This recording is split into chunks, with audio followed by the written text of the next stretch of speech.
What is going on, guys? Welcome back to the Savage Lands with your host, the team captain, Mama. There goes that man, aka Oblique Kick Anto. Today we just doing dingy black tees, baby. It's fall time, yard work, 5Ks, 10Ks, dingy black tees. Before we get into the card, we are at Moreno versus Albazi. And we are actually in Edmonton, Alberta at Rogers Place, November 2nd. Prelims are going to be at 5 p.m., guys, and then the main card is going to be at 8 p.m.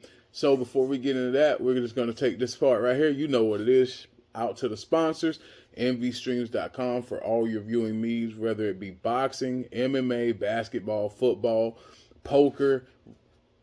If you want to watch the debates, the elections, whatever it may be, go on down to mvstreams.com and at this point now use code ANTO10 to get 10% off your first purchase. So mvstreams.com, code ANTO10 for all your viewing needs, and that's 10% off your first purchase. And we also offer viewing boxes and things like that if you do not have necessary equipment to hook up with MV Streams, whether it be the Fire TV, Samsung tablet, anything like that. Now, moving into the fight card, Moreno versus Albazi. Bruce Buffer invitation. I don't know, I'm wild today. All right, first fight of the night is going to be women's flyweight. Horth versus Petrovic. 6-1 for Horth, 5-0 in the last 5. 7-1 for Petrovic, 5-0 in the last 5.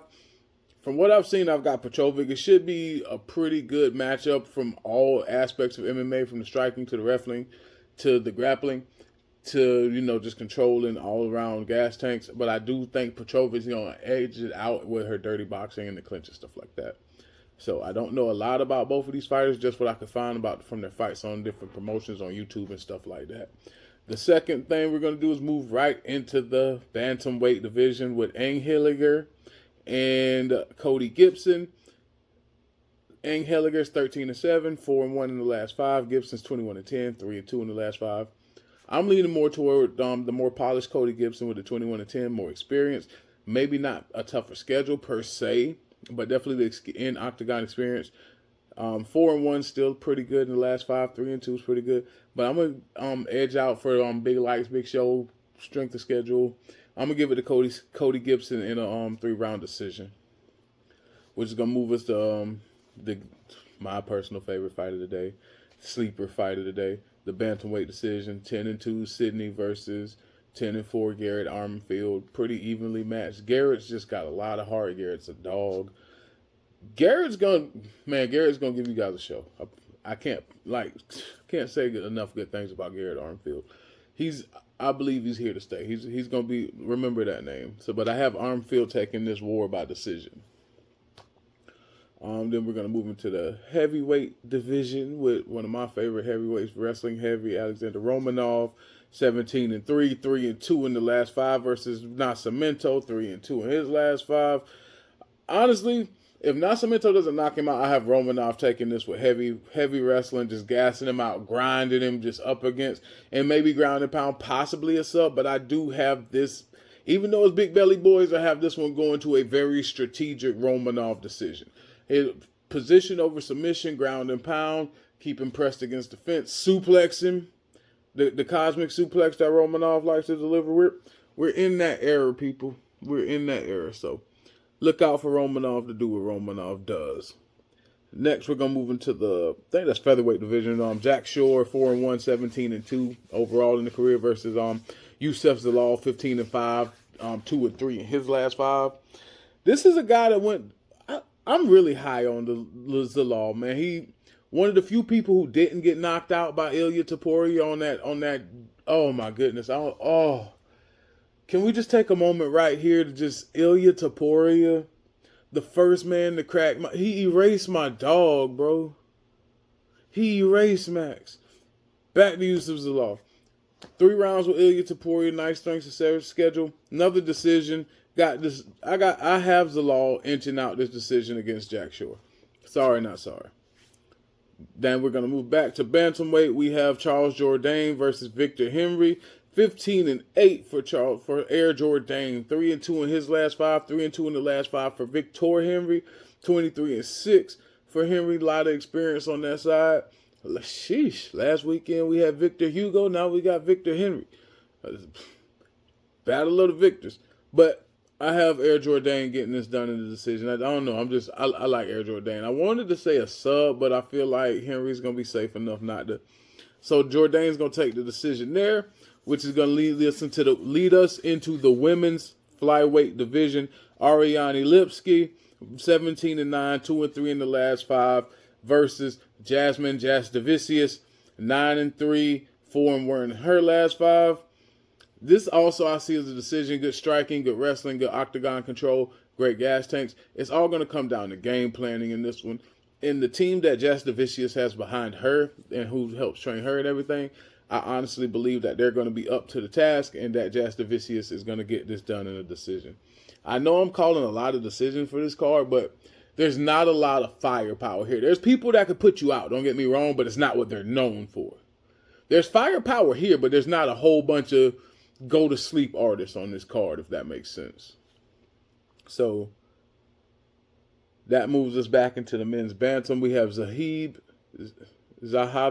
We have Zahabi, 11-2, 3-2 in the last 5 versus Pedro Munoz, 20-8, 1-4 in the last 5. But come on, bro.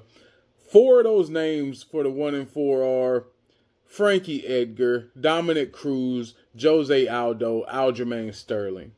All champions, all top-notch, all could very well right now, if they were all still active, be top 5 contenders in the world, which most of them are still, barring Jose and Frankie Edgar, because Jose just came back and Frankie's retired. So, like, they're like really trying to rub that on Pedro Munoz, but those 4 losses in the 5, it's not very many bantamweights that are going to beat those 4 people back to back to back. Sorry.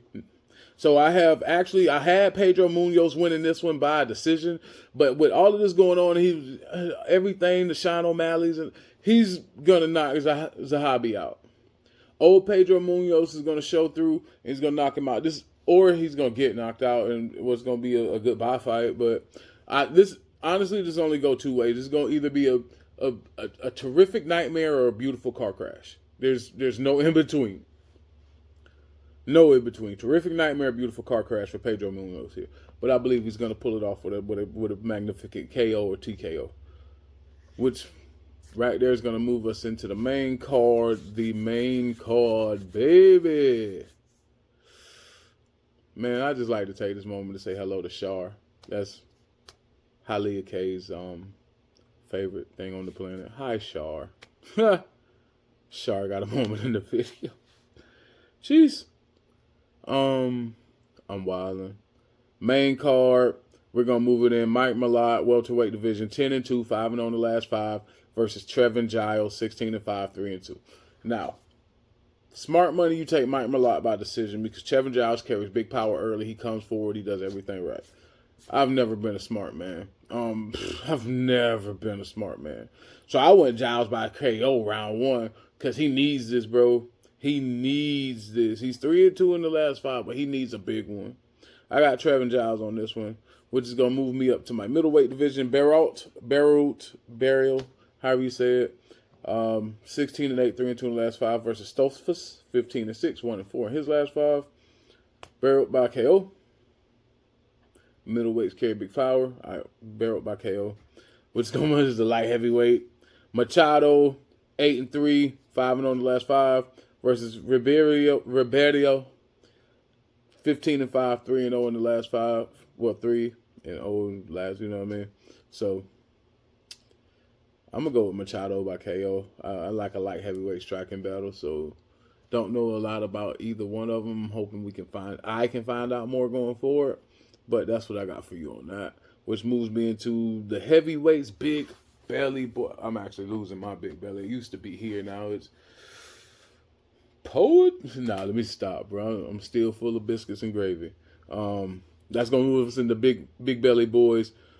Derek Lewis, 28-12, 2-3 in the last 5. Heavyweight knockout leader versus Denise, 6-0. That means 5-0 in the last 5. Denise, everything is everywhere. Good. Derek Lewis by KO. Then you have Blanchfield versus Namajunas. That's gonna be women's fly.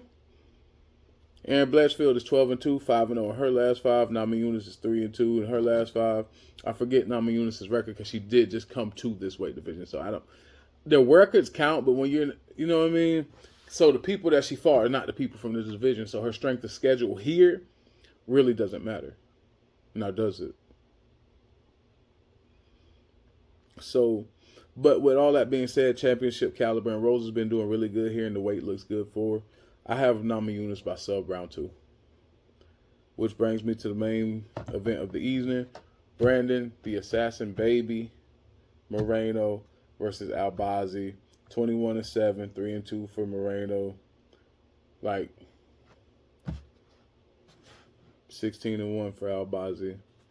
Championship medal, championship caliber. Those fights with Davison hanging in the balance. I'm going to go Moreno by decision on this one, 5-round decision. Brandon Moreno hopefully working his way back to Pantoja or whoever's next for Pantoja. And that's kind of all I got on this one. Still kind of hurt from last week's 308. A big get well soon to Chris Beast Boy Barnett. Big get well soon to Rafael Dos Anjos, RDA. Man, Robert Whitaker with that injury. Like, Ahana the Max, bro. We're all family. We're all hurt, man. Like, until then, mama, there goes that man. Okay, Anto signing out from the Savage Lands. Peace.